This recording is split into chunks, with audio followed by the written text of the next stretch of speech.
Welcome to First Unitarian Society of Minneapolis, the birthplace of congregational humanism. We carry on that tradition of free thought today, dedicated to promoting a free search for truth, meaning, and justice. Our web address is firstunitarian.org. Thank you for joining us.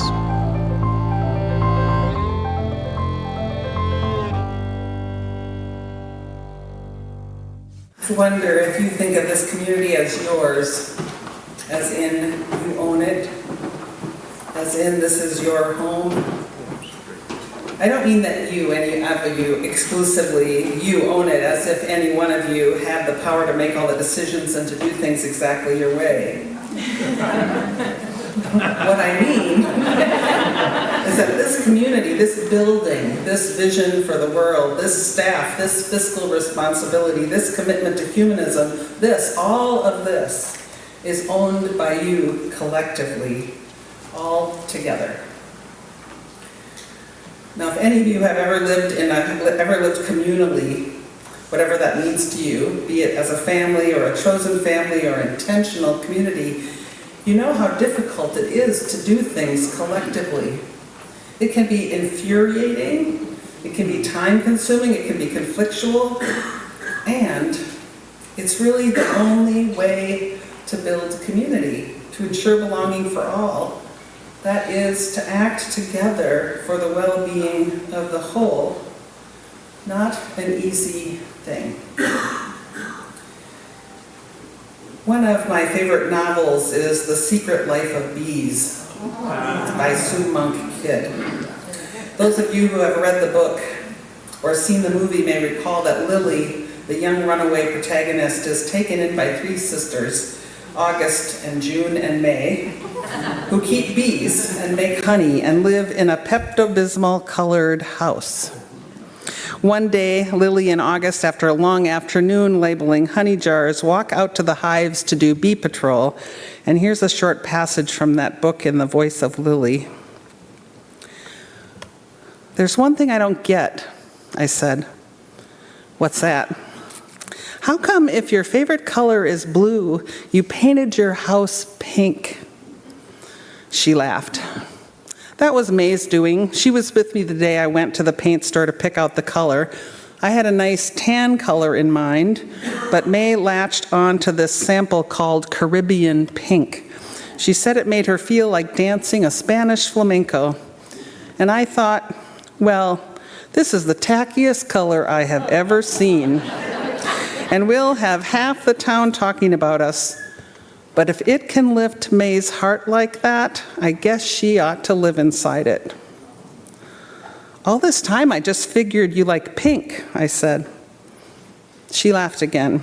"You know, some things don't matter that much, Lily, like the color of a house. How big is that in the overall scheme of life? But lifting a person's heart, now that matters. The whole problem with people is they don't know what matters and what doesn't," I said, filling in her sentence and feeling proud of myself for doing so. I was gonna say, the problem is they know what matters, but they don't choose it. You know how hard that is, Lily? I love May, but it was still so hard to choose Caribbean pink. The hardest thing on earth is choosing what matters. Now, it seems to me that choosing to work together collectively means being able to choose what matters over what we might want as individuals. My preferred word for this is stewardship, a word that is often used in the context of caring for the earth, and we might think of stewardship as a three-legged stool which requires three legs in order to stand. One leg is something to care for. One leg is someone to care for that thing. And the third leg is someone or something for whom the caring is done. In other words, something that matters. Being stewards is tending to what matters. But maybe a stool is too static of a symbol. Stewardship is fluid, perhaps more like one of those recycling symbols. Because to live in the spirit of stewardship is to see the big picture of our interrelatedness, to see that what has flowed to us flows through us and on to others. In that kind of fluidity, we are the bee and the honey and the beekeeper, and we are never really in only one role. To live as stewards is not simply about giving, but rather is to consciously and gratefully enter into a stream that flows toward us and through us, and which continues on in service to all that will follow us. Now, there's a bee that deeply impacted me in childhood, Mr. Doobie from Romper Room. His insipid reminder to buzz around all day doing everything right. I always do everything right. I never do anything wrong. I'm a Romper Room doobie, a doobie all day long. Now, I swallowed Mr. Doobie's message, hook, line, and stinger. It is a message that I am still constantly in conversation with, sometimes blindly following along, then embracing it and then questioning it and then honoring it and then resisting it again. There is a hard truth to be found in the relationship between how we spend our time, that is what we do, how we give of ourselves, what we think about, and the degree to that which is, and the degree to which something is important to us. But the truth is, we aren't here just to be doobies. We don't exist as a community in order to have a place to volunteer, or a place to create working groups, or to go to meetings, or even to gather on Sunday mornings. Rather, we give, we serve, we come on Sundays because what this community is and what it stands for matters to us. It's our home.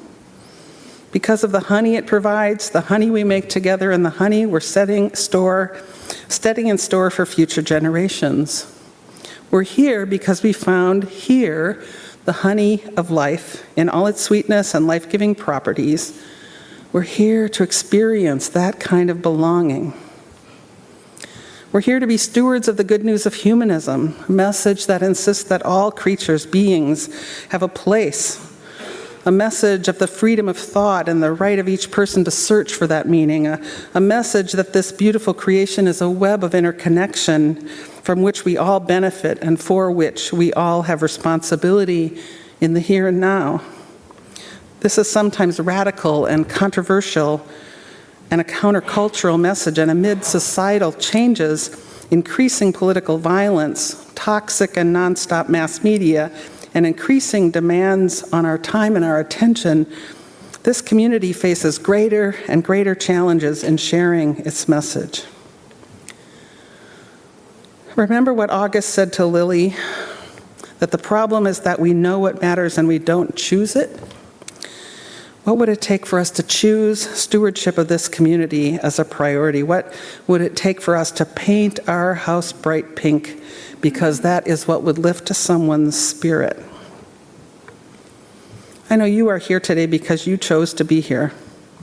You chose to come and participate in this community over all the other choices out there.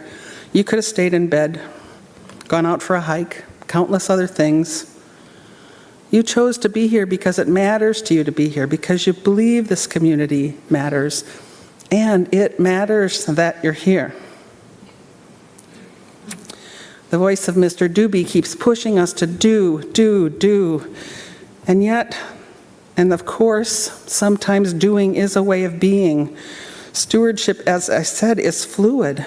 We receive, we tend, we give, we tend, we receive, all in one continual motion, a motion that at its best can hardly distinguish between the giving and the receiving and the giving.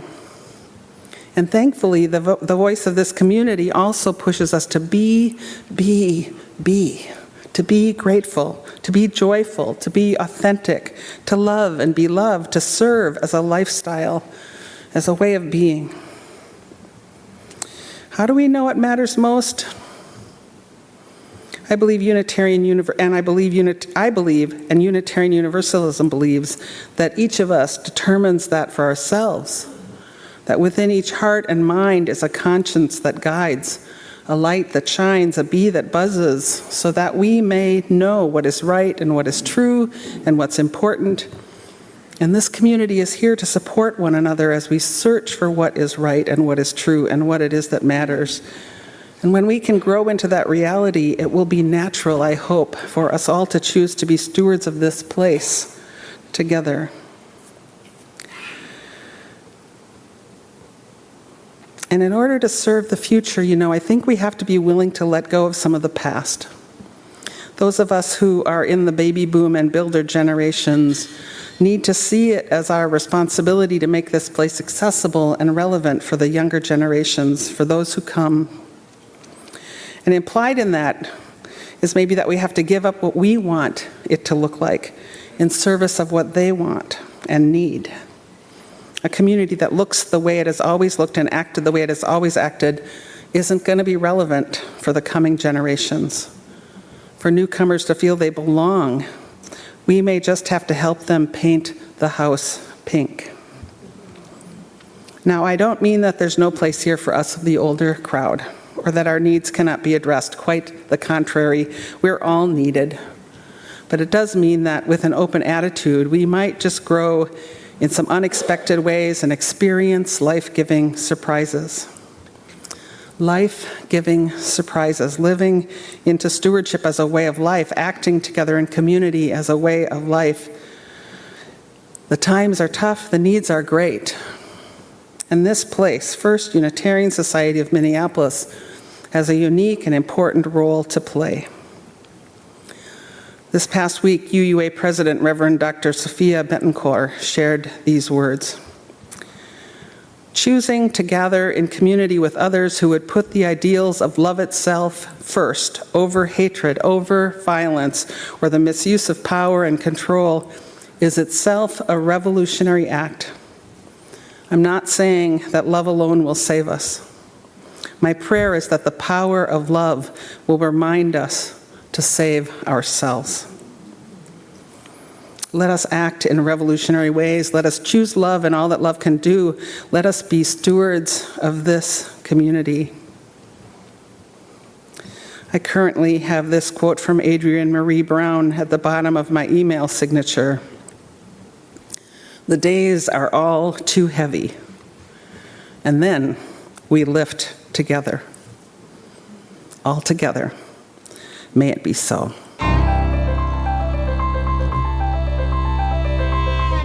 Thanks for listening. You can find much more about humanism and what's happening at First Unitarian Society of Minneapolis by visiting our website at firstunitarian.org.